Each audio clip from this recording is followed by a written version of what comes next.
যে অনেকেই শর্টকাট অনেকে যে শর্টকাট সিস্টেম চাইছেন বা অনেকেই মনে করছেন যে আমি ওখানে যাব 1 মাস বা 10 দিন থেকে আসবো, এই বিষয়ে বলবে কাজ হয়ে যাবে। অনেকে মনে করছে যে হালুয়া যাবে, আমি রেডি করে রেখেছি, এসে খালি খাওয়া দাওয়া করে চলে যাবে। আসলে আমাদের সার্ভিসিংয়ের কাজটা হালুয়া না, এটা প্রসেস বুঝে টেকনিক বুঝে আপনাকে কাজ করতে হবে। যখন কৌশল আর টেকনিক বা বিষয়গুলো যখন আপনি জেনে যাবেন তখনই আপনার কাছে হালুয়া মনে হবে। কিন্তু আমি এখানে 10 দিন 20 দিন আপনাকে ওই হালুয়ার মতন সিস্টেম আপনি পাবেন না। এখানে আপনাকে পরিশ্রম করে বিষয়গুলো বুঝে নিতে হবে। তারপরে আর একটা গল্প, যেটা আমরা একটা গল্প বলি যে দুজন বন্ধু আছে, দেখা যাচ্ছে গ্রাম থেকে শহরে গেছে, ধরেন যে ঢাকায় গেছে।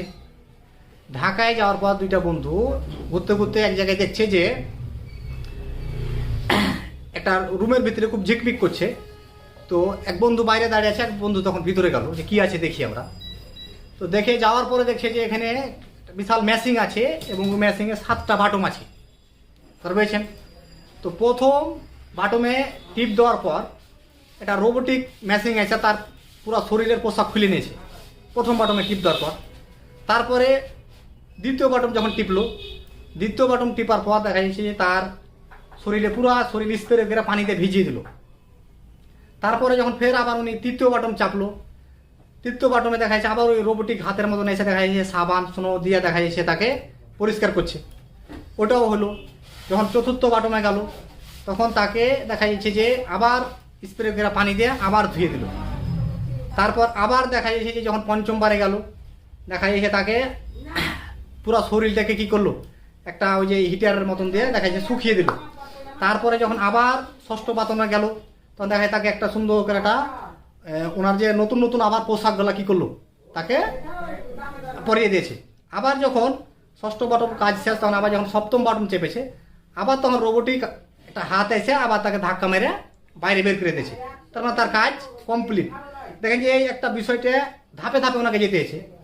পরে যখন ওনার দ্বিতীয় বন্ধু, যখন প্রথম বন্ধু যখন এইভাবে বেরিয়ে যায়, তখন দ্বিতীয় বন্ধু দেখা বলে যে কী ব্যাপার, তুমি এভাবে গেলে এত চাকচিক্য পোশাক কোথায় পেলে? তারপরে হয়েছে যে ওর দ্বিতীয় বন্ধু তখন গেল, যাওয়ার পর উনি যখন বললো যে আমি এভাবে গেছি, এখানে আমাদের 7টা বাটম আছে, এই কাজ করার পর আমার এরকম অবস্থা। ওই বন্ধু যখন দ্বিতীয় বন্ধু যাওয়ার পর প্রথম বাটম চাপলো, সেম কাজ, ওর পুরো শরীরের পোশাক দেখা যাচ্ছে রোবোটিক হাতে এসে খুলে নিয়ে চলে গেল। এবার ওই বন্ধু ভাবছে যে কে একে একে এতগুলো বাটম চাপবে, ডাইরেক্ট 7 নাম্বারটা চেপে দিয়েছে, দিয়ে মনে করলেন যে ধাক্কা মেরে বাইর করে দিয়েছে। এরকম যারা শর্টকাট ভাবছেন যে 1 নাম্বার যেটা 7 নাম্বারে স্টেপ বাই স্টেপ যাবেন না, ওনার পরিস্থিতি হবে ওনার ওই বন্ধুর মতনই, পোশাক ছাড়াই আপনাকে বাইরে আসতে হবে। এই বিষয়টাকে বুঝতে পেরেছেন যে আমরা ধাপে ধাপে আগাবো। এই প্রসেসটা আপনারা বিষয়টা মাথায় খেয়াল রাখবেন যে শর্টকাটে সব কাজ হয় না, কথাটা পেয়েছেন? কিছু প্রসেস আছে আপনাকে যে কষ্ট করে পরিশ্রম করে করতে হবে, শর্টকাটে সব কাজ হবে না। এখান থেকে এই বিষয়টা থেকে, এই গল্পটা থেকে আপনাকে এই বিষয়টা শিখে নিতে হবে যে শর্টকাট আমরা প্রসেস বা যে কোনো ক্ষেত্রে শর্টকাট খুঁজি, শর্টকাট হবে না। এটা আপনাকে ধাপে ধাপে স্টেপ পূরণ করে যেতে হবে, নাহলে যদি বেশি শর্টকাট হয়ে যায় তখন দেখবেন যে পোশাক ছাড়াই আপনাকে বেরিয়ে আসতে হবে। তো আজকে আমাদের বিষয় এই পর্যন্তই।